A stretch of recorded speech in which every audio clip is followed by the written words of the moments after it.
Boa tarde a todos, boa tarde a todas. Sejam muito bem-vindos ao segundo encontro de arquivos públicos e privados do Estado do Ceará. Gostaria, antes de mais nada, de agradecer a grande iniciativa da Associação de Arquivistas do Estado do Ceará e ao convite feito tanto pelo presidente da associação, Fernando Braga, mas também pela sua associada, a Rita Sampaio. Meu nome é Renato de Matos, sou professor do curso de graduação em Arquivologia da Universidade Federal Fluminense e também professor credenciado no programa de pós-graduação de Ciência da Informação da mesma instituição.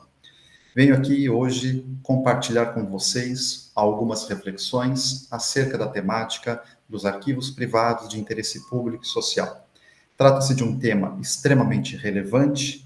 extremamente atual, um tema que merece cada vez mais atenção, especialmente por parte da comunidade arquivística, mas é claro, é importante já frisar que na minha fala de hoje eu não tenho a pretensão de exaurir a discussão, uma vez que se trata de um tema muito complexo, muito abrangente, que inclusive gera controvérsias entre juristas e outros especialistas de várias áreas correlatas que mantenham um diálogo intenso e profícuo com a arquivologia.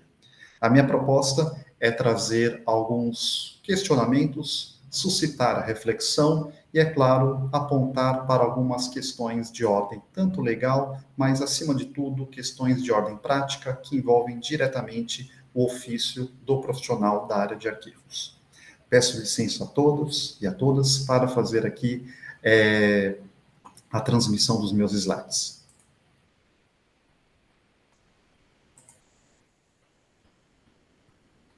Bom, o título da minha palestra, O Interesse Público e Social dos Arquivos Pessoais, Aspectos Legais e Questões Práticas. Este título acaba sintetizando um pouco desta minha proposta, conforme agora mencionei, e é importante destacar que eu tento aqui, nesta minha fala, trazer algumas reflexões que permeiam um projeto de pesquisa que atualmente eu desenvolvo, sob financiamento da Fundação de Amparo à Pesquisa do Estado do Rio de Janeiro, no âmbito do programa Jovem Cientista do nosso Estado. Este projeto de pesquisa, intitulado Arquivos Presidenciais Brasileiros no Rio de Janeiro, Inventário do Patrimônio Documental e Difusão do Potencial Histórico-Cultural, ele mantém relações diretas com este dispositivo da Declaração de Interesse Público e Social dos Arquivos Privados, o que me permite aqui não apenas tratar da legislação que trata destes arquivos privados, sejam aqueles produzidos e acumulados por entidades por pessoas físicas, mas também por pessoas jurídicas, mas também, como vocês vão observar a partir de agora, eu pretendo fazer algumas reflexões acerca dos arquivos presidenciais que, de acordo com a legislação brasileira, são considerados também de interesse público social, assim que o titular, assim que o cidadão é investido, cidadão ou uma cidadã, é investido do cargo de presidente da República. Nesse sentido, eu pretendo aqui com vocês abrir, ampliar o debate, mas sem a pretensão, por óbvio, de esgotar todas as possibilidades. Pretendo aqui, na verdade, fomentar a discussão e não fechar nenhum problema, nenhum tema, afinal de contas, isso não é possível de ser feito, ainda mais em tão pouco tempo e nos limites desta palestra. Dividi a minha fala em basicamente 4 eixos. Um primeiro dedicado a um breve histórico da preservação dos arquivos privados no contexto brasileiro, para que depois eu possa falar com vocês sobre a Declaração de Interesse Público Social. Não apenas alguns aspectos legais, inclusive a sua recente atualização por meio do decreto expedido em 2019, mas também pensar junto com vocês alguns aspectos relativos às implicações de ordem prática, aos efeitos práticos da Declaração do Interesse Público e Social dos Arquivos Privados. Para que depois, na sequência, eu possa aqui trazer para vocês algumas inquietações que eu tenho e que muitos também compartilham, é claro, sobre os arquivos presidenciais brasileiros os quais, como eu já disse, são já de partida, de acordo com a legislação vigente, reconhecidos também como de interesse público e social. Por fim, eu farei aqui apenas alguns apontamentos mais gerais, a fim de levar a vocês problemas e questões e convidá-los à reflexão. Pois bem, inicialmente, eu gostaria de fazer um breve histórico sobre a preservação dos arquivos privados,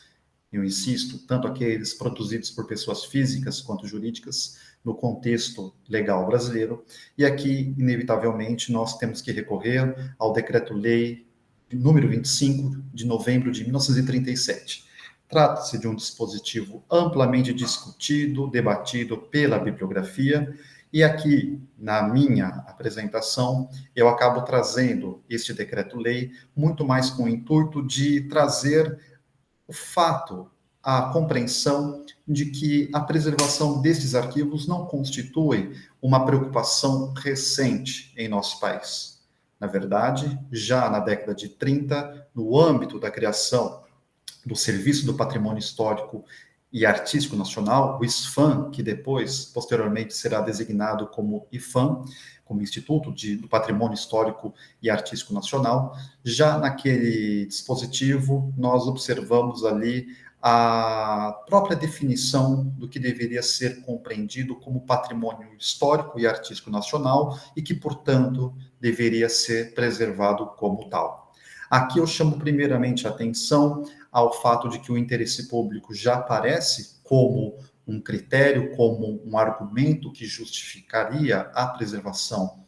de um conjunto considerável de itens, não apenas bens móveis, mas também imóveis. E é interessante que o interesse público aqui, ele é sempre ali relacionado à vinculação destes objetos,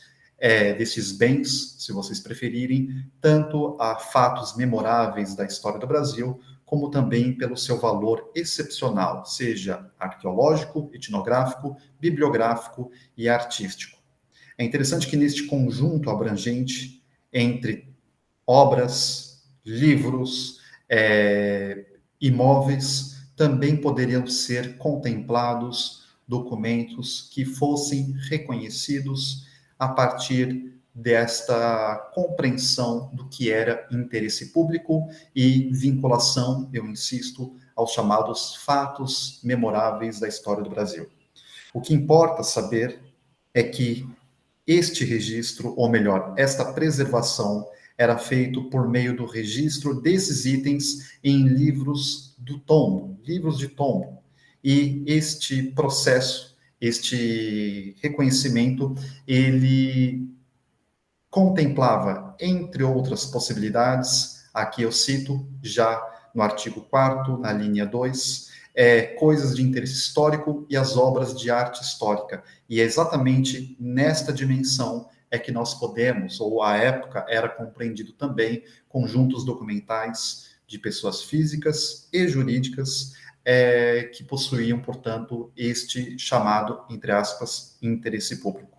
Então, é interessante nós recuarmos para entendermos que não configura preocupação atual e recente a preservação dos arquivos privados no Brasil, eu insisto. Mas é importante, em perspectiva histórica, pensarmos e refletirmos de que modo, ao longo do tempo, profissionais de várias áreas foram reconhecendo e justificando e atribuindo valor a esses mesmos conjuntos documentais. Importa dizer, e aqui não pretendo caminhar, não pretendo explorar este aspecto, mas é importante destacar que, à época, parte dos arquivos pessoais, e aqui eu cito particularmente os arquivos pessoais, mas não exclusivamente, eles não eram considerados como o cerne das preocupações por grande parte da comunidade arquivística. Vamos lembrar que a arquivologia, em suas bases teóricas, suas bases metodológicas, ela emerge muito pensando, muito dedicada aos problemas advindos da organização e da preservação e do acesso aos arquivos institucionais, nomeadamente, é claro, os arquivos públicos. Os arquivos pessoais, eles Com o passar do tempo, especialmente na segunda metade do século XX, e cada vez mais, passam a ocupar um lugar de destaque dentre as preocupações dos arquivistas. Então, nesse sentido, considerando este contexto abrangente, é importante entendermos que, nos anos 30, de 1930, os arquivos privados ou os conjuntos documentais produzidos e acumulados por pessoas físicas e jurídicas, ainda que não fossem tratados, ainda que não constituíssem grande preocupação por parte da comunidade arquivística, já naquele período eles poderiam ser, sim, considerados como parte do patrimônio histórico, artístico e cultural do Brasil, de acordo com o Decreto-Lei número 25 de 1937. Mais adiante, 9 anos depois, o Decreto-Lei número 8.534 de 46, ele acaba trazendo algumas mudanças sobre aquilo que havia sido delineado em 1937. Trata-se de um decreto-lei amplamente discutido também, até porque ele acaba, entre outras questões, alterando o nome do SFAM para DEFAM, deixa de ser o Serviço do Patrimônio Histórico e Artístico Nacional, passando a ser designado, então, como Diretoria do Patrimônio Histórico e Artístico Nacional. Mas aqui, na verdade, eu chamo a atenção ao fato de que este decreto-lei, ele traz dois aspectos importantes. Primeiro, ele acaba deixando claro, em seu segundo artigo, quais eram as incumbências e as atribuições desta Diretoria do Patrimônio Histórico e Artístico Nacional. E aqui eu cito,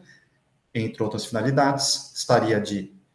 inventariar, classificar, tombar e conservar monumentos, obras, e aqui eu friso, documentos e objetos de valor histórico e artístico existentes no país, ou seja, podemos observar que, dentre tantos outros itens, objetos, bens móveis e imóveis passíveis de serem classificados como de interesse público e social, nós podemos observar que os documentos, numa perspectiva abrangente, não apenas os documentos bibliográficos, não apenas documentos museológicos, mas também os arquivísticos, poderiam ser reconhecidos pelo seu valor histórico e artístico como parte do patrimônio nacional. E aqui,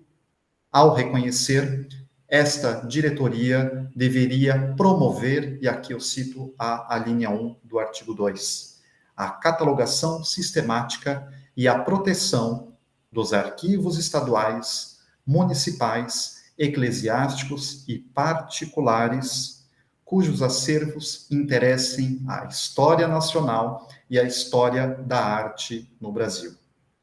Nesse sentido, em linhas gerais, o que nós podemos observar é que, entre os anos de 1930 e 1940, nós percebemos ali já uma manifestação cada vez mais clara e evidente acerca da importância da preservação do nosso patrimônio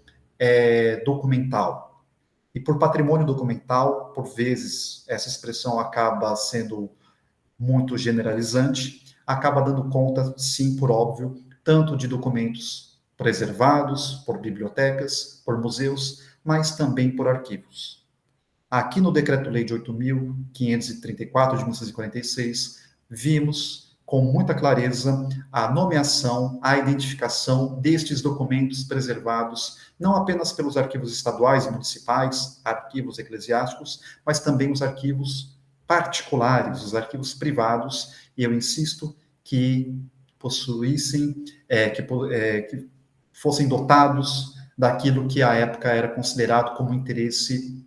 à história nacional e à história da arte. Vejam que isso é um aspecto importante, e aqui uma questão que eu trago a vocês, compartilho com vocês. Quando nós falamos de interesse público e social, ou interesse à história nacional e à história da arte, nós temos que entender que este interesse, ele é fluido, ele é socialmente, historicamente, politicamente construído. Não se trata de um valor estanque, um valor que ele é impermeável a tendências, a perspectivas de cada época, de cada contexto. Então, uma questão que deve ser talvez basilar em nossas considerações quando tratamos da declaração de interesse público e social dos arquivos privados, a grande pergunta deve ser: o que é entendido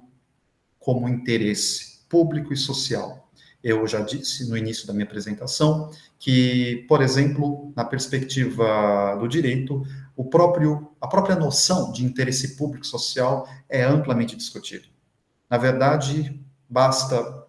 fazer um levantamento rápido em algumas bases de dados e nós percebemos a profusão de trabalhos acadêmicos dedicados exclusivamente à temática no âmbito da área do direito. Isso sem considerar outras áreas, como, por exemplo, o campo dos arquivos. Então, é interessante pensarmos que não se trata de um valor estanque, não se trata de um conceito hermético, e ele deve ser sempre entendido no seu contexto.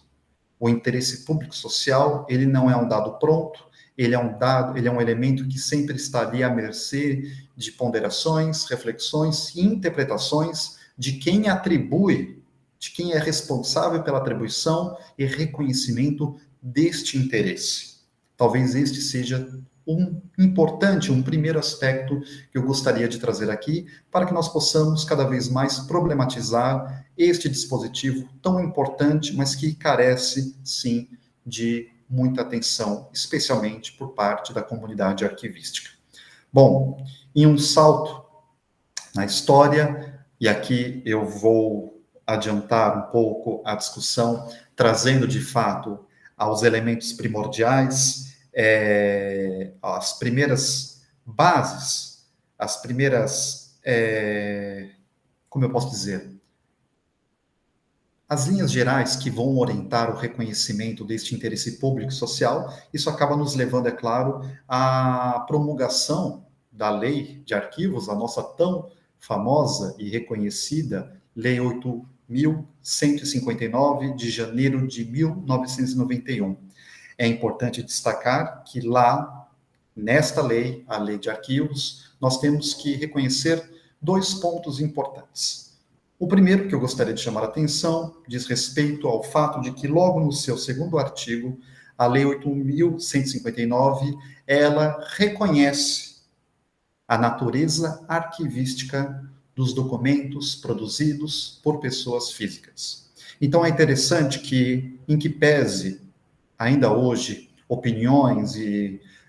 perspectivas que não reconhecem, que não admitem esta natureza arquivística dos arquivos pessoais, ou, nas palavras da professora Ana Maria de Almeida Camargo, entre aqueles que consideram os arquivos pessoais como refratários à aplicação dos princípios arquivísticos, é importante destacar que na própria Lei de Arquivos, tais conjuntos documentais são, sim, reconhecidos no termo da lei como arquivos. Bom, mas para além disso, o que nos interessa para esta palestra é entender que, já na Lei de Arquivos, nós vamos encontrar ali as bases primordiais daquilo que nós convencionamos chamar de interesse público e social dos arquivos privados e as balizas que vão orientar a declaração deste interesse destes arquivos. E aqui eu cito 4 artigos. O artigo 12º, que, na verdade, ali nós observamos como o poder público ele é reconhecido como a instância responsável por identificar, vejam só, não é atribuir, é identificar, como se fosse um valor inato, vamos dizer assim, aos conjuntos documentais. O interesse público e social, desde que sejam considerados como fontes relevantes para a história e desenvolvimento científico nacional. Então, é interessante que nós já pegamos aqui, já identificamos na Lei de Arquivos o que vem a ser este interesse público e social. Basta lembrar que no 12º artigo, o interesse público e social, ele é dependente, ele é tributário do reconhecimento desta relevância histórica e também esta relevância para o desenvolvimento científico nacional. E aqui já fica definido, a partir de então, especialmente a partir do 13º artigo, algumas orientações que serão preservadas e serão depois devidamente desdobradas no decreto de 2002, que vai regular a Lei 8159. De acordo com o 13º artigo, e aqui eu cito, os arquivos privados, identificados como de interesse público social, não poderão ser alienados com dispersão ou perda da unidade documental, nem transferidos para o exterior. Esta base, esta indicação, que eu insisto, será preservada e será desenvolvida no decreto de 2002, constitui um dos principais aspectos da Declaração de Interesse Público e Social. Vamos falar um pouco sobre ela, mas eu já vou me antecipar, dizendo que apesar de críticas, apesar de questionamentos, um aspecto importante merece ser frisado. A Declaração de Interesse Público Social, em que pese suas limitações, ela permite, em algum grau, um controle ou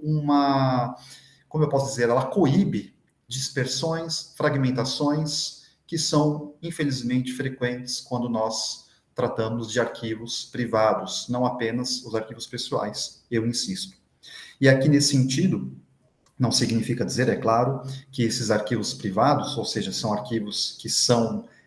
propriedade de pessoas físicas ou jurídicas, não significa dizer que os detentores, os titulares, os herdeiros, não possam eventualmente doar, vender os seus respectivos conjuntos documentais. Não, eles o podem fazer, sim. No entanto, o poder público, de acordo com o parágrafo único, sempre exercerá a preferência na aquisição. O poder público sempre deverá ser comunicado sobre este interesse, esta iniciativa por parte do detentor legal deste conjunto documental. E aqui, no 14º artigo da Lei 8159, eu cito, o acesso aos documentos de arquivos privados identificados como de interesse público social poderá, eu friso este poderá, ser franqueado mediante autorização do seu proprietário ou possuidor. E aqui é uma questão que é importante, afinal de contas, nós estamos sim falando de arquivos privados de interesse público e social. Então, o que nós percebemos é que existe, em um certo grau, um conflito entre o privado, o direito destas instituições, dessas pessoas, de serem detentores legais, possuidores legais, de acordo com o texto da lei, destes acervos, mas, ao mesmo tempo, algumas limitações são impostas em função do interesse público.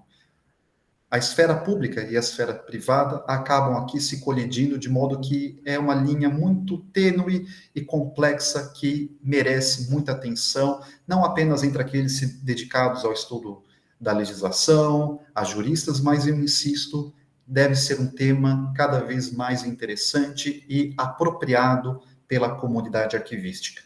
Reparem que, ainda que um arquivo privado seja reconhecido como de interesse público social, o acesso ainda será condicionado à vontade, à autorização do seu responsável, do seu proprietário ou possuidor. Então, reparem que reconhecer o interesse público social não significa dizer que este conjunto documental estará disponível para o público. Isto merece atenção e, é claro, deve ser objeto de reflexão por parte, eu insisto, dos arquivistas, porque, afinal de contas, nós temos aqui, e não só aqui, mas é um ponto importante, vamos ver em outros casos, especialmente quando falarmos dos arquivos presidenciais, em que o público e o privado parecem estar ali em atrito. Isso merece atenção e merece mais estudos. Bom, passando adiante, e agora sim, de fato, falando sobre a regulamentação, não apenas da Declaração de Interesse Público Social, afinal de contas, o Decreto 4.073, de janeiro de 2002, ele regulamenta toda a Lei 8159. Mas eu chamo a atenção àquilo que diz respeito à declaração. Lembrando, é claro, que recentemente, há pouco mais de 3 anos, o decreto número 10.148, de dezembro de 2019, ele alterou alguns trechos que dizem respeito ao procedimento, ao trâmite relativo à declaração do interesse público e social dos arquivos privados. Em linhas gerais, o que eu gostaria de destacar, tanto em relação ao decreto de 2002, quanto a este mais recente decreto de 2019, é o fato de que o Conselho Nacional de Arquivos, o CONARC, ele é considerado como a instância responsável pela identificação dos arquivos privados de interesse público e social e propor ao ministro de Estado da Justiça e Segurança Pública a declaração de interesse público e social de arquivos privados. Uma mudança importante que cabe aqui destacar é que, a partir deste decreto número 10.148, uma comissão subordinada ao CONARC passa a assumir uma série de responsabilidades essenciais para a efetiva avaliação do interesse público e social dos arquivos privados. E aqui eu digo quais são estas atribuições, eu insisto, definidas, designadas ali no decreto 10.148 de 2019. Primeiro, cabe a esta comissão de avaliação de acervos privados receber as propostas de declaração de interesse público e social dos acervos privados e instruir o processo de avaliação, mas também convidar especialistas para análise do acervo privado quando necessário, emitir parecer conclusivo sobre o interesse público e social do acervo privado para apreciação do plenário do CONARC. E, por fim, subsidiar o monitoramento dos acervos declarados como de interesse público e social pelo Poder Executivo Federal. Entre todas essas atribuições, na verdade, eu só queria aproveitar o ensejo para chamar a atenção ao parecer conclusivo emitido pela Comissão de Avaliação de Acervos Privados. O parecer, este instrumento que vocês todos podem encontrar no site do Arquivo Nacional, estão todos ali disponíveis, com toda a argumentação elaborada pelos membros da comissão acerca do valor do interesse público social dos arquivos privados. Estes pareceres, eles são, assim, uma fonte riquíssima para reflexões, para indagações relativos tanto aos aspectos legais, aos aspectos teóricos e metodológicos que orientam o olhar não só de quem avalia o interesse público e social dos arquivos privados, mas que também dizem respeito a todos arquivistas, porque, como eu vou chamar a atenção daqui a pouco, quando nós começamos a olhar com atenção sobre todo este processo de reconhecimento do interesse público e social, invariavelmente nós nos defrontamos com questões conceituais, com questões terminológicas e com problemas que nos envolvem em várias esferas, em várias práticas profissionais, como, por exemplo, o reconhecimento do que é um fundo, o que é uma coleção, o que é um acervo, mas, ao mesmo tempo, nos faz sempre refletir sobre o que é um conjunto arquivístico e quais são as suas especificidades em relação a documentos bibliográficos e museológicos, o que nos leva sempre a discussões fundamentais sobre o que define, o que configura, o que caracteriza um documento de arquivo. É o seu suporte, é o seu formato, é o seu gênero. Nesse sentido, essas questões são passíveis de serem exploradas a partir de uma análise cuidadosa destes pareceres. Então, fica aqui também um convite para que todos e todas acessem no site do CONARC, ali, abrigado ali no site do Arquivo Nacional, estes pareceres e comecem a fazer ali uma leitura façam uma leitura crítica e observem que vários aspectos são passíveis de serem explorados a partir deste olhar criterioso, tá bem? Vamos lá. Dando prosseguimento ainda a essas questões relativas ao trâmite do reconhecimento da declaração de interesse público e social de arquivos privados. Em 2019, é importante destacar, eu não citei ainda, mas até 2019, de acordo com o decreto de 2002, a autoridade que reconhecia, ou melhor, que assinava o decreto reconhecendo o interesse público social era o presidente da República. Mas a partir de 2019, a autoridade máxima responsável pela publicação, pela assinatura do ato de reconhecimento, é o ministro de Estado da Justiça e Segurança Pública. Eu chamo a atenção aqui a um aspecto que, por vezes, é ignorado, pode gerar muita confusão, então eu já tomo o devido cuidado de fazer essa ressalva. De acordo com a legislação vigente, os arquivos tombados previamente pelo poder público, os arquivos presidenciais, que eu vou citar daqui a pouco, e os registros civis de arquivos de entidades religiosas, vamos lembrar que as entidades religiosas, as paróquias, eram responsáveis durante o Império, até a proclamação da República, pelo registro das pessoas. Estes documentos já são automaticamente considerados como de interesse público e social. Então, nesse sentido, por exemplo, nenhum arquivo presidencial, seja qual for o presidente da República, precisa ser avaliado ali, condicionado à análise de uma comissão. Não, ele já é automaticamente declarado como tal. Assim como aqueles conjuntos previamente, de acordo com a legislação desde os anos 30, reconhecidos como patrimônio histórico nacional, artístico nacional, como parte do nosso patrimônio documental brasileiro, estes não precisam ser novamente submetidos ao escrutínio desta comissão responsável pelo reconhecimento da declaração de interesse público social. Não, eles já são automaticamente reconhecidos como tal.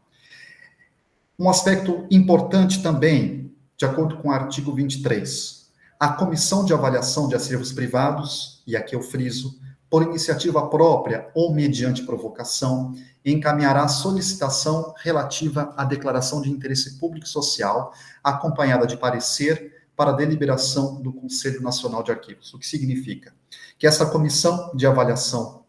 de Acervos Privados, ela pode, ou por iniciativa própria, ou depois de ser, entre aspas, provocada, tanto por instituições como pela sociedade civil, a se dirigir até um lugar onde um arquivo, um conjunto documental é preservado e ali avaliar se este conjunto documental é dotado ou não dos elementos que tornariam ele de interesse público e social. O que chama atenção é que até o presente momento, praticamente todos os arquivos que foram declarados, eles não partiram, a declaração, a análise não partiu de uma iniciativa própria ou da comissão ou do CONARC. Na verdade, sempre foi em resposta da iniciativa, resposta do pedido de outros. Mas também aqui é interessante que esta comissão, só para entendermos o trâmite, ela vai até a instituição, não apenas em qualquer cidade, em qualquer estado do Brasil, ela analisa, ela emite um parecer, e este parecer é devidamente apreciado e submetido ali à deliberação, apreciação do Conselho Nacional de Arquivos em plenário, tá bem? E aqui, é claro, eu acho que é importante falarmos um pouco sobre as implicações, os efeitos práticos, se vocês preferirem, do reconhecimento do interesse público e social dos arquivos privados. Aqui eu cito, no artigo 22, no primeiro parágrafo, um aspecto que talvez para muitos é um tanto quanto controverso, mas aqui eu convido vocês à reflexão. Diz o primeiro parágrafo: a declaração de interesse público social de que trata este artigo não implica a transferência do respectivo acervo para guarda em instituição arquivística pública. Ou seja, assim como, conforme eu havia mencionado anteriormente, o reconhecimento do interesse público social não significa dizer que o acesso será automaticamente franqueado ao público em geral. Da mesma forma, uma vez reconhecido como de interesse público social, o arquivo privado não necessariamente será transferido para uma instituição arquivística pública. Por isso, vocês podem e devem conhecer vários arquivos reconhecidos como tal, que ainda ou estão sob guarda, preservação de instituições privadas, ou até mesmo por pessoas físicas, ou que herdaram, ou que compraram, ou que receberam como doação tais conjuntos documentais. E, aqui eu continuo, nem exclui a responsabilidade por parte dos seus detentores pela guarda e a preservação do acervo. E aqui eu chamo a atenção para esta parte, porque eu insisto, trata-se de um aspecto fundamental, importante, que merece, ser valorizado. Apesar de eventuais limitações desse dispositivo, ela acaba coibindo eu insisto, na destruição, na fragmentação, na venda completamente ilegal e completamente pouco clara, pouco pública, vamos dizer assim, destes conjuntos relevantes para a nossa história. Diz aqui o artigo 24. O proprietário ou detentor do arquivo declarado de interesse público social, ele deverá comunicar previamente ao CONARC a transferência do local de guarda do arquivo ou de quaisquer de seus documentos dentro do território nacional. Então, repare que não apenas a destruição ou a fragmentação desses arquivos acaba sendo coibido, mas, inclusive, em função deste artigo 24, a própria localização física destes arquivos acaba sendo ali objeto de atenção e cuidado e de registro por parte do CONARC. Este controle permite ao CONARC, ainda que não sejam efetivamente acessíveis ao grande público, mas ao menos o CONARC tem condições de mapear e identificar onde estão tais conjuntos documentais. E aqui, no artigo 25, fica expresso que a alienação dos arquivos privados declarados de interesse público social deve ser precedida de notificação à União. Isso porque, vamos lembrar, o poder público, a União, ela é considerada, desde a Lei 8159 de 91, como a titular do direito de preferência, ou seja, o dono, o proprietário, o responsável pelo arquivo privado declarado, ele, se quer vender, se quer doar, se quer fazer qualquer operação, emprestar, ele precisa, antes de mais nada, não apenas avisar o CONARC, como eu disse agora há pouco, mas no caso de venda ou de alienação, de modo geral, ele precisa antes fazer uma oferta à União, porque esta é a titular deste direito de preferência. Para que, e é claro, não há um prazo indeterminado para que a União, para que o poder público se manifeste, na verdade, ele tem um prazo máximo de 60 dias para manifestar, declarar o seu interesse na aquisição ou não, certo? Então, é interessante, eu insisto, que a declaração de interesse público social como dispositivo que, ao menos, garante um mínimo de controle sobre onde estão e de que modo estão preservados esses arquivos privados, isso acaba tendo a sua relevância, que é indiscutível. Mas aqui eu sigo ainda falando sobre essas implicações e efeitos do dispositivo. No artigo 26, fica claro que os proprietários ou detentores destes arquivos, eles devem manter preservados os acervos sob sua custódia, ficando sujeito à responsabilidade penal, civil e administrativa na forma da legislação em vigor. Aquele que desfigurar ou destruir documentos de valor permanente. Ou seja, vejam que, como parte do reconhecimento do interesse público e social desses conjuntos documentais, vem consigo uma grande responsabilidade por parte daqueles responsáveis, por parte daqueles que cuidam, que custodiam tais acervos, de modo que o reconhecimento implica todo um cuidado, não apenas acerca da preservação, mas também a própria segurança, o uso desses documentos, o que pode, eventualmente, o determinado uso pode acarretar na destruição ou na perda de parte do conjunto declarado. No artigo 27, os proprietários ou detentores também, a eles é facultado o direito de firmar acordos ou ajustes com o próprio CONARC ou outras instituições, objetivando o apoio para o desenvolvimento de atividades relacionadas à organização, à preservação e à divulgação do acervo. É interessante que nós vamos observar isso em relação aos arquivos presidenciais, que também os titulares de arquivos presidenciais podem recorrer ao Arquivo Nacional para obter o apoio necessário para organizar, para preservar e para divulgar o acervo. Mas, como contrapartida, no caso dos arquivos presidenciais, há necessidade dos titulares em promover atividades que envolvam o acesso amplo e público da documentação. Este artigo 27, vejam só, acaba sendo ali uma espécie de contrapartida. Não apenas o ônus da responsabilidade legal em preservar os arquivos declarados, mas também é facultado o direito desses proprietários ou detentores, recorrer ao CONARC ali para firmar acordos, para que de fato eles consigam ali, de alguma forma, estabelecer algum tipo de parceria que ajude não apenas na preservação, mas também na conservação e na difusão destes acervos. E aqui é interessante um aspecto que corrobora a minha fala de agora há pouco sobre a importância inquestionável, eu insisto, da Declaração de Interesse Público Social, ainda que ela mereça ser, sim, revisitada e sempre discutida, ela, ao menos, impõe ao responsável, ao proprietário, ao detentor, a responsabilidade de avisar ao CONARC imediatamente assim que ocorrer uma eventual perda total ou parcial do arquivo. Eu insisto, isso acaba contribuindo, na medida do possível, para que o CONARC tenha ao menos um controle ou tenha ao menos a noção de como estão e onde estão os arquivos privados declarados de interesse público e social.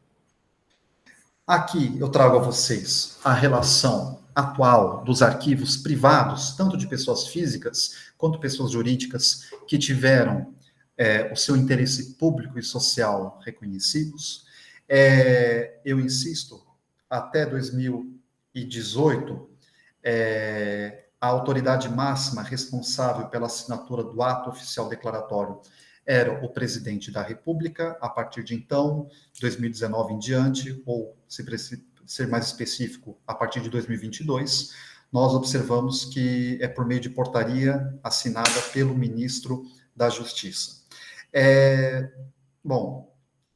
todos esses arquivos, os seus pareceres estão disponíveis para consulta pública no site do CONARC. Eu apenas aproveito a oportunidade aqui para fazer algumas reflexões, compartilhar algumas inquietações.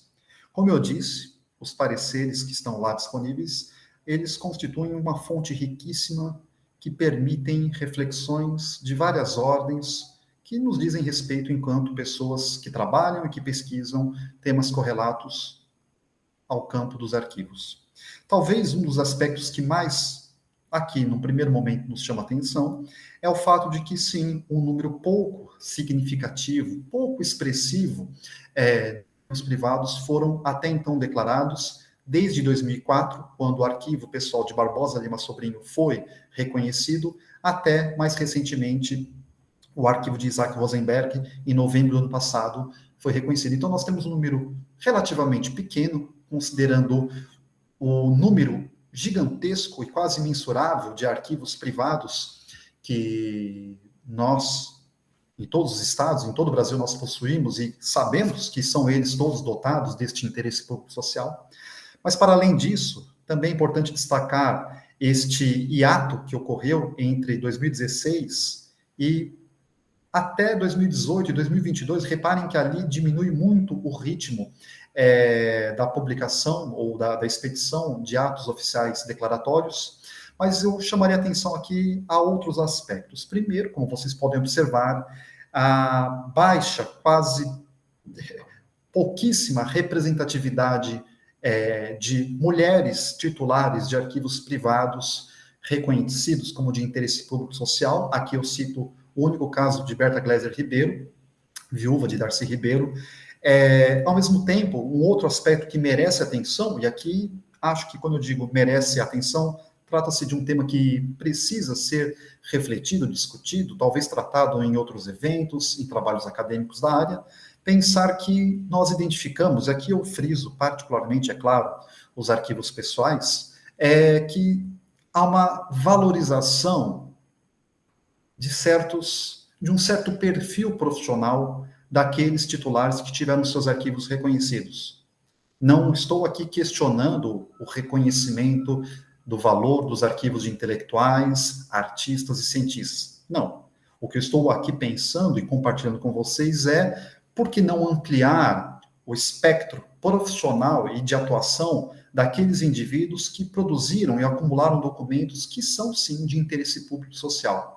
Em que medida esse dispositivo acaba não reforçando algo que, infelizmente, acaba sendo recorrente, não apenas no Brasil, a ideia de que apenas essas pessoas que acabam ocupando atividades intelectuais, que acabam tendo um arquivo de relevância o que nos faz perguntar, e outras pessoas? Será pessoas que ocupam outras funções, que exercem não necessariamente atividades intelectuais, mas que ainda assim possuem uma trajetória, uma atuação de extrema relevância? Será que essas também não poderiam ou não deveriam ter os seus arquivos também objeto desta análise? Também aqui fica um questionamento que não é meu, é claro, é um questionamento que sempre vem ali a reboque de toda e qualquer discussão sobre a declaração de interesse público social. Eu me refiro aos critérios que são adotados, que foram adotados pelos responsáveis pela avaliação dos respectivos arquivos aqui declarados, aqui listados. Muitas vezes, lendo o parecer, ou melhor, os pareceres, é difícil compreender ou identificar se o critério que presidiu a declaração, ele decorreu do valor, do potencial informativo, histórico, cultural dos documentos, ou ele, na verdade, decorreu do prestígio do titular ou da titular do arquivo em questão. Muitas vezes não é possível reconhecer ali, de forma clara e evidente no parecer, o que de fato foi determinante para que este arquivo fosse ou não declarado como tal. Da mesma forma, eu insisto e trago uma questão anterior, nós percebemos que muitas vezes apenas parte dos conjuntos documentais são declarados, não a totalidade. Isso porque nós observamos que existem algumas barreiras, como, por exemplo, a compreensão do que é o conjunto arquivístico, o que seria supostamente o conjunto bibliográfico e o que seria um conjunto museológico, o que acaba demonstrando que estas linhas que acabam demarcando a fronteira entre o que é arquivístico, o que é bibliográfico, o que é museológico, muitas vezes essas linhas são muito frágeis, porque elas se baseiam, na maior parte das vezes, numa compreensão do que é o documento de arquivo, bibliográfico e museológico apenas em função do seu suporte, do seu gênero, do seu formato ou forma, e aqui também, eu insisto, traz também reflexões e problemas relativos à própria compreensão do que é um fundo, o que é uma coleção e, numa perspectiva genérica, o que viria a ser um acervo. Tudo isso, eu insisto, são reflexões passíveis de serem exploradas a partir de um olhar e de uma leitura circunstanciada destes pareceres. E aqui fica o convite para que todos e todas façam essa reflexão, vejam que não é um trabalho recente, vários trabalhos, vários autores e autoras já se dedicaram ao tema, mas eu acho que ainda merece olhares renovados sobre estes problemas. Tudo bem? E, finalmente, já caminhando para a última parte da minha apresentação, eu gostaria de compartilhar com vocês, talvez, uma das dimensões menos tratadas sobre este conjunto de documentos reconhecidos como de interesse público e social. Eu me refiro aos arquivos presidenciais produzidos e acumulados pelos indivíduos investidos do cargo de presidência da República. Eu sei que, por vezes, quando nós falamos da declaração de interesse público social, eles acabam nos escapando, os arquivos presidenciais, mas é importante destacar que os arquivos presidenciais, no mesmo ano, claro, mais para o final de 91, mas não deixa de ser significativo, no mesmo ano em que a Lei de Arquivos foi promulgada, a Lei 8.394, de 30 de novembro daquele mesmo ano de 91, ela propõe e estabelece os parâmetros para a preservação, a organização e a proteção dos acervos documentais privados dos presidentes da República. Eu chamo a atenção aqui ao fato de que esta lei, diferentemente da Lei 8159, que ali, como eu bem disse, tratou já dos arquivos privados de interesse público social, a Lei 8394, ela não foi objeto de um decreto que a regulamentou. Esta lei, como vocês vão ver daqui a pouco, ela veio à tona em órgãos de imprensa, em debates públicos sobre a sua validade, e é interessante que ela merece, sim, ela merece ser revista, ela merece ser discutida, mas eu chamo a atenção, antes de mais nada, esta lei 8394, ela merece e precisa ser, antes de mais nada, compreendida a começar pela comunidade arquivística. Bom, então, se esta é a questão primordial, qual seja conhecer a Lei 8394, então eu pretendo rapidamente fazer um breve apanhado sobre os seus principais elementos. Logo no seu segundo artigo, a Lei 8394 dispõe que os documentos que constituem o acervo presidencial privado, ou seja, não é a documentação de toda a presidência, são os documentos privados acumulados e produzidos pelo presidente da República, o seu gabinete pessoal, são, na sua origem, propriedade do presidente da República, inclusive para fins de herança, doação ou venda. Ou seja, são documentos privados, mas como veremos daqui a pouco, mais uma vez, aquilo que eu chamei de atrito, de conflito entre as esferas público e privado, nós já percebemos aqui. São parte do patrimônio privado, propriedade privada do presidente da República, inclusive para fins de herança, doação ou venda. No entanto, e aqui vem talvez o primeiro ponto de atrito, ou o principal ponto de atrito, que para muitos gera controvérsia, logo no artigo 3º, diz que os acervos documentais privados, eu friso, dos presidentes da República, eles integram o patrimônio cultural brasileiro e, portanto, são declarados de interesse público para fins de aplicação do parágrafo 1º do artigo 216 da Constituição Federal. E estão sujeitos às seguintes restrições, vejam só, ainda que privados, eles seguem ou estão sujeitos às seguintes restrições, quais sejam, primeiro, em caso de venda, a União terá o direito de preferência. Vejam que isso já estava claro também na 8159, na Lei de Arquivos, e também será devidamente explorada na declaração, no decreto de 2002, em relação a todos os demais arquivos privados. E segundo, da mesma forma, não poderão ser alienados para o exterior sem manifestação expressa da União.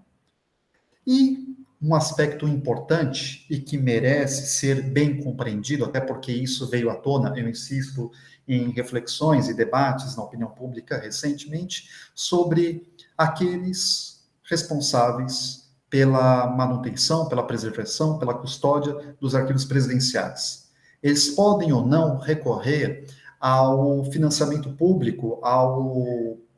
alguma subvenção estatal para que esses documentos sejam preservados. Vejam só, eu já destaquei isso anteriormente, mas eu friso. Diz o 14º artigo da Lei 8394, as entidades públicas ou privadas, ou mesmo as pessoas físicas responsáveis pela manutenção, pela preservação ou custódia dos arquivos presidenciais, eles poderão solicitar dos órgãos públicos a orientação ou até mesmo assistência para a organização, manutenção e preservação. E vejam só, pleitear apoio técnico e financeiro do poder público para, só um instante, para projetos de fins educativos, científicos ou culturais. Reparem que aqui fica mais claro do que na declaração de interesse público social, conforme o decreto de 2002. A ideia de que o detentor legal, ele pode recorrer não apenas ao apoio técnico de órgãos especializados do poder público, e aqui eu me refiro especialmente ao Arquivo Nacional, mas também pode recorrer ao financiamento, inclusive via projeto Lei Rouanet, mas com a contrapartida, desde que projetos com fins educativos, científicos e culturais sejam elaborados, ou seja, são arquivos privados, mas uma vez dispondo, contando com a subvenção pública, seja por meio da Lei Rouanet ou outros meios de financiamento, há uma contrapartida à necessidade de tornar estes arquivos públicos, inclusive como objeto de atividades culturais, científicas e educativas. Isso explica muito das atividades que são desenvolvidas por instituições várias, e aqui eu cito nominalmente a Fundação Fernando Henrique Cardoso, instituição essa que promove, basta vocês acessarem o site dela, da instituição, da fundação, que vocês vão observar a quantidade de eventos, de simpósios, encontros e publicações destinadas ao grande público, seja ele especializado ou não, como uma contrapartida ao apoio que a própria Fundação recebe para a preservação e difusão e organização do acervo ali custodiado. Bom, É também interessante destacar que a Lei 8394, ela, em seu sétimo artigo, me desculpem, ela institui a Comissão Memória dos Presidentes da República, que atuará, de acordo com ela, desde 91, junto ao gabinete pessoal do presidente da República. Infelizmente,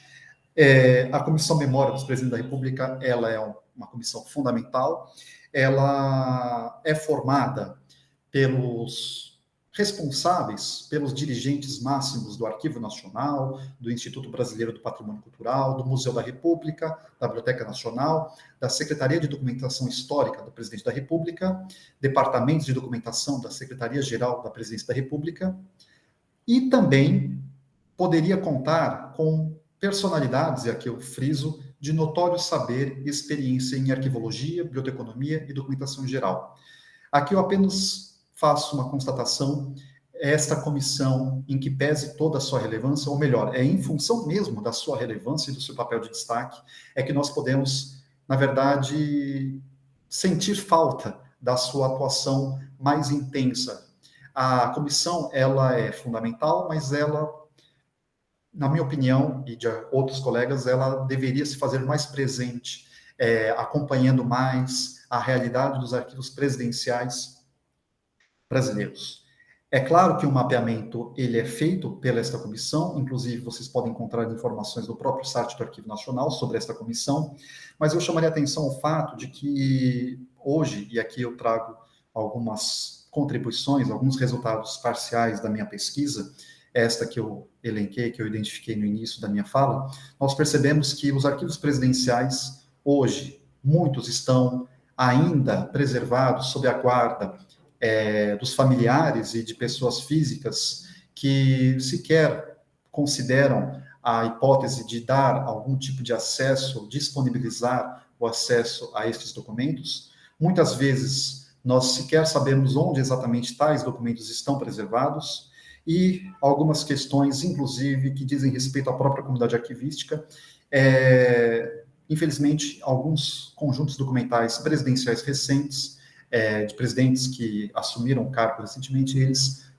nós sequer temos notícias sobre onde eles estão, como eles estão, e vamos falar sobre isso um pouco mais, especialmente nas minhas considerações finais. Mas um outro aspecto importante, que diz respeito a toda a comunidade arquivística, é o fato de que esses documentos hoje estão, na melhor das hipóteses, preservados tanto por instituições públicas e privadas, mas dispersos, muitas vezes fragmentados. O mesmo arquivo está em instituições arquivísticas, museológicas e em bibliotecas. E muitas vezes, partes do mesmo arquivo está sendo tratado, organizado de acordo com princípios completamente díspares. Muitas vezes, parte de um arquivo é entendido como um conjunto bibliográfico, apreciado de acordo com os princípios da biblioteconomia ou da museologia, o que significa dizer que nós percebemos, então, não apenas uma fragmentação, uma dispertação, mas formas e procedimentos distintos e conflitantes que são ali aplicados no tratamento de parcelas do mesmo conjunto documental. Tudo isso merece atenção e merece destaque entre todos nós, arquivistas. E aqui, mais recentemente, como eu disse a vocês, o decreto 8394, ele não foi objeto de uma revisão, de uma atualização ou de uma regulamentação que pudesse aperfeiçoá-lo, de modo que ele acabou sendo, na verdade, tratado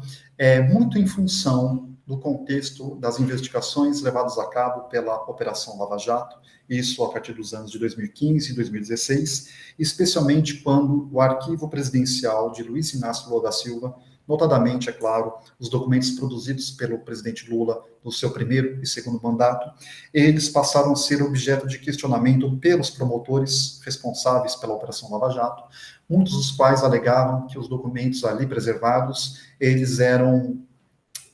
estavam ali de forma, como eu posso dizer, eles resultavam de uma apropriação ilegal. Eram documentos que haviam sido furtados pelo, então, à época, ex-presidente da República, e que, portanto, eles deveriam ser devolvidos ao patrimônio público. O problema é que, com o passar do tempo, este processo, essas investigações chegaram à conclusão de que nenhum ato ilegal foi cometido pelo presidente da República e que, na verdade, os questionamentos, ora, na ocasião, levantados pelos promotores, na verdade, decorriam de problemas da própria Lei 8394, o que acabou levando o Tribunal de Contas da União a expedir um acórdão número 2.255, de 2016, determinando ou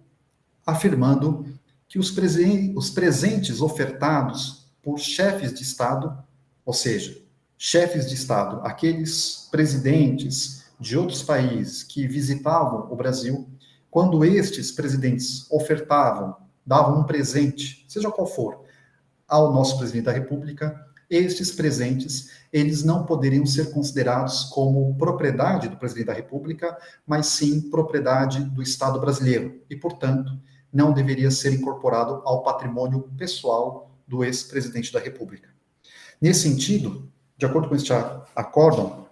o que nós observamos é uma tentativa de demarcar uma fronteira um tanto quanto problemática sobre aquilo que deveria ser ou não considerado como acervo privado de um presidente da República.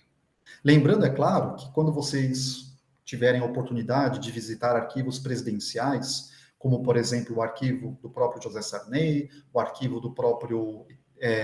Michel Temer, que está no interior de São Paulo, e do próprio Fernando Henrique Cardoso, vocês vão perceber que os presentes ofertados por chefes de Estado estão lá integrando o acervo. Mas no caso em particular, em função das investigações que recaíram sobre o caso específico do acervo de Luiz Inácio Lula da Silva,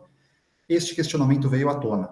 E eu insisto, este questionamento veio à tona de uma forma um tanto quanto inapropriada. Inapropriada, e aqui eu já me antecipo, pelo simples fato de que a comunidade arquivística, ela simplesmente ou se absteve ou ela simplesmente foi ignorada quando um tema tão relevante foi discutido pela opinião pública. O TCU, como eu disse, não apenas propõe esta delimitação, demarcando o que é ou não propriedade do presidente da República, como qual parte do seu arquivo é propriedade privada ou não, como também recomendou à Casa Civil da Presidência da República a elaboração de estudos para aperfeiçoar os dispositivos legais. Só um instante.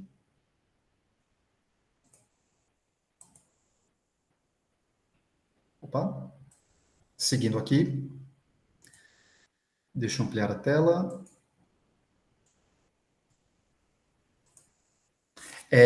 Recomendando à Casa Civil da Presidência da República a promoção de estudos para aperfeiçoar os dispositivos legais, ou seja, ela propõe a demarcação entre o que é público e privado, mas também sugere e recomenda novos estudos.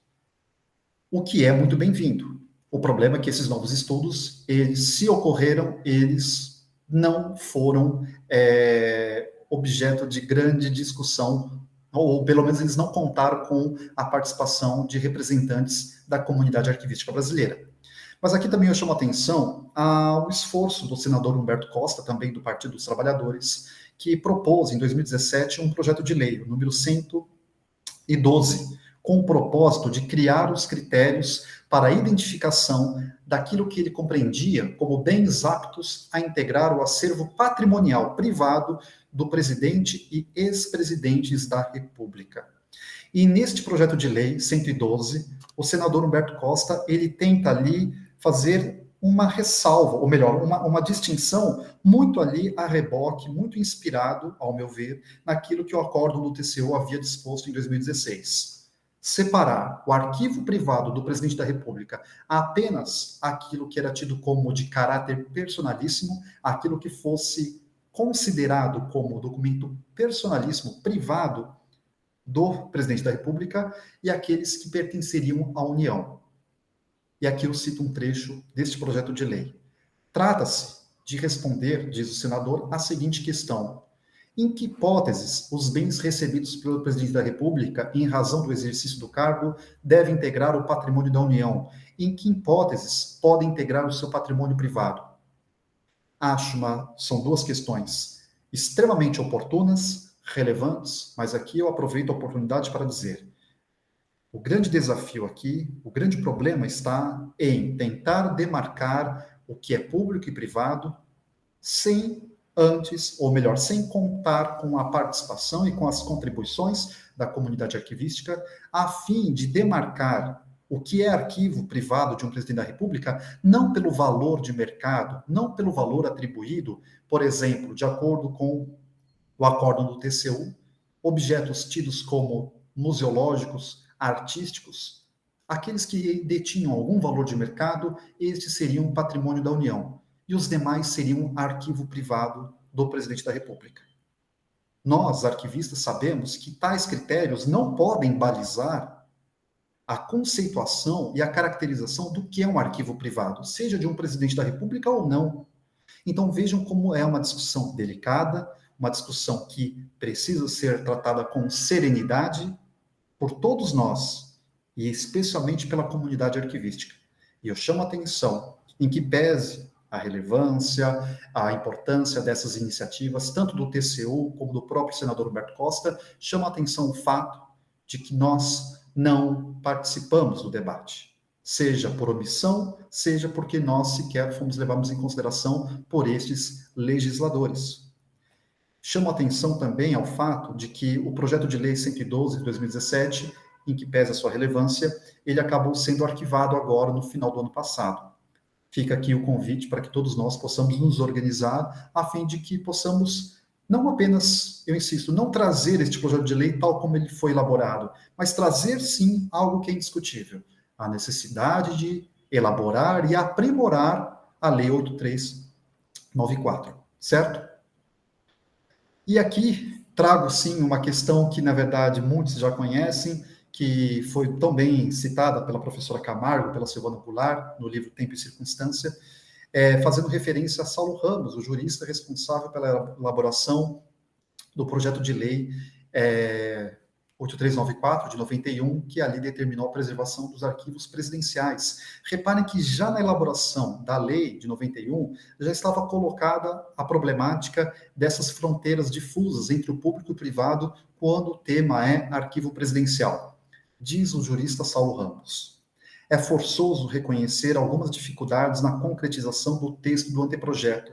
destacando-se a tênue fronteira entre o oficial e o particular, o público e o privado, quando se trata do cidadão investido na presidência da República, circunstância que se reflete na sua documentação passada, presente e futura, e se estende até mesmo a de seus colaboradores e familiares. Ou seja, o arquivo de um presidente não é apenas aquela parcela de documentos que ele produziu durante o seu mandato, mas uma vez ocupante da presidência da República, a documentação pregressa e posterior também nos interessa, porque nos interessa saber como aquele indivíduo chegou até lá e o que ele fez a partir do momento em que ele transmitiu a sua faixa. E aqui eu aproveito já para trazer as minhas considerações finais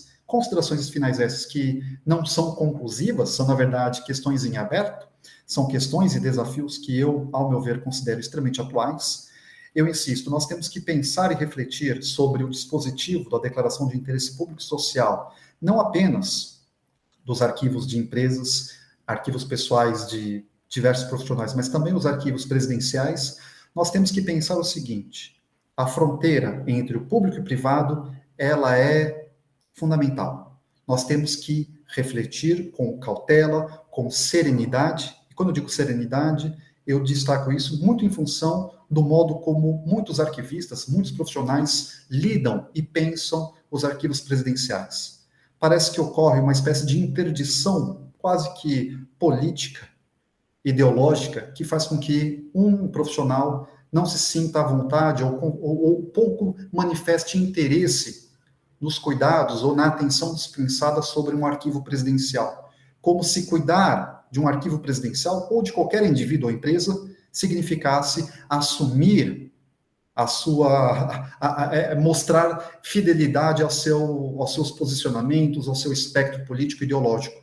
Na verdade, os arquivistas possuem uma responsabilidade que transcende esses limites. Um bom arquivista quer organizar, preservar e dar acesso a todo e qualquer documento que pertence a um arquivo privado e arquivo público, não por simpatia, mas porque ele reconhece que tais conjuntos documentais são parte constitutiva e essencial do nosso patrimônio arquivístico. Isso também nos leva a uma questão de base que eu trouxe no início da minha fala. O que é o interesse público e social? Quais são os critérios que embasam este interesse público e social? Será que, de fato, eles são estanques? Ou será que, em cada época, em cada contexto, esses interesses